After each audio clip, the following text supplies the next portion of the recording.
Voilà, chers collègues, mesdames, messieurs, nous arrivons au terme de notre cérémonie. Et je souhaiterais bien évidemment remercier toutes celles et tous ceux qui, depuis de longs mois, sont les artisans de ce moment important pour la vie de notre université.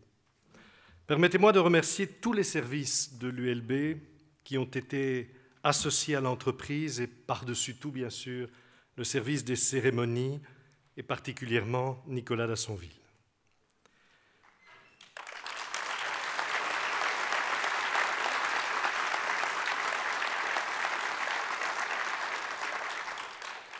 Merci aussi à celui par lequel il n'y aurait pas d'innovation parce qu'il n'y aurait pas de tradition.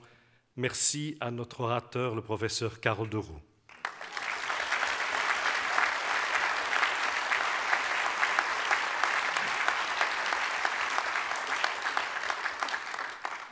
Mais cette cérémonie, nous l'avons voulue, elle aussi, innovante et porteuse d'imagination. Voilà pourquoi j'avais demandé à notre collègue Dominique Yanker de veiller à ajouter une couleur spécifique au tableau, celle de la musique. Et pas n'importe quelle musique, celle des Beatles.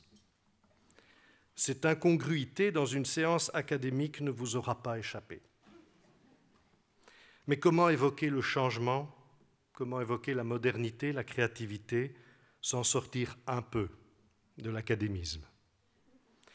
Et puis, permettez-moi de citer Dominique Yanker, qui n'a sans doute pas tort lorsqu'il décèle chez les Beatles, comme chez Beethoven, une évolution fulgurante entre le début et la fin de leur carrière.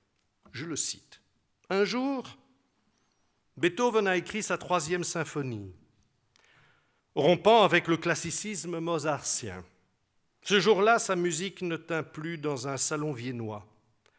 Il fallut à celle-là l'immensité de l'univers. Un jour, les Beatles ont abandonné « She Loves You » pour Eleanor Rigby. Rien ne poussait Beethoven ou les Beatles à se remettre en question.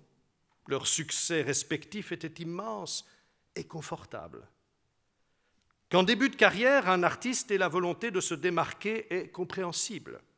Mais une fois le succès atteint, l'appétit d'innover met son succès en danger.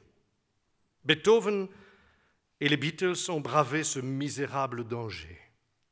Ayant ressenti une fois l'ivresse de la nouveauté, ils n'ont pu désormais s'en passer. Créer devient vite addictif. Rien ne ressemble moins à la musique du jeune Beethoven que ses derniers quatuors. Rien ne ressemble moins à Love Me Do que Penny Lane. Mais les Beatles nous rappellent aussi, comme chacun de nos DHC, et comme le rappelait à l'instant Patrick Pelloux, que sans technique, un don n'est rien qu'une sale manie. La création s'associe donc naturellement au travail, et souvent au travail d'équipe. Yellow Submarine a accompagné l'entrée du cortège. Il était un peu risqué pour des stars de la pop de s'essayer au genre de la comptine enfantine. Mais si certains ont pu y voir une note d'humour ou d'autodérision des autorités de l'université, d'autres y auront perçu un clin d'œil à l'enfance, souvent présente chez Jaco van Dormael. Imagine ne brille pas par son audace musicale, certes, mais comme j'ai tenté de le souligner par les paroles, largement dues à Yoko Ono, artiste globale et phare de l'avant-garde new-yorkaise des années 60, auteur de films également, comme Imagine en 1971. Eleanor Rigby voit les Beatles se mesurer aux sonorités classiques du quatuor à cordes, proche des quatuors de Shostakovich, tellement cher à Dominique. Getting Better, voilà qui convenait bien à Patrick Pelloux.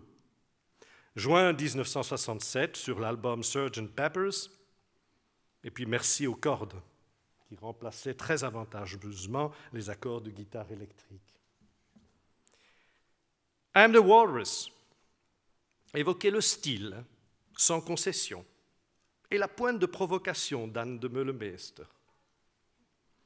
Et Nowhere Man faisait évidemment référence au film Mr. Nobody de Jaco van Dormael. Enfin, on ne pouvait fermer la marche qu'avec un ultime morceau célébrissime au message symbolique dont je vous laisserai l'entière surprise. Cher Dominique, merci pour ta contribution à notre vie académique. Merci pour la musique qui a tissé le fil de cette cérémonie, et puis à titre personnel aussi, merci pour ton amitié. Parce que, mesdames et messieurs, il n'y a rien qui vaille la peine si les sentiments en sont absents. Alors merci aux musiciens et bravo.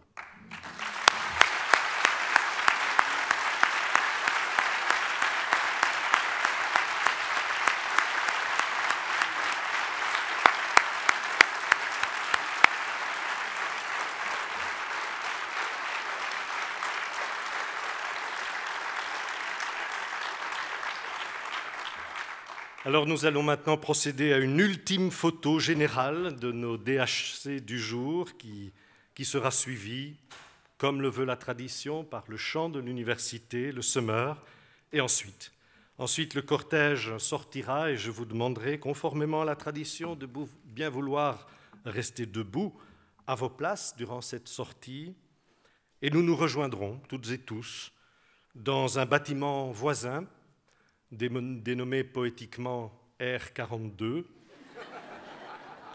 pour le verre de l'amitié que nous offrent les anciens étudiants, l'Union des anciens étudiants de l'université.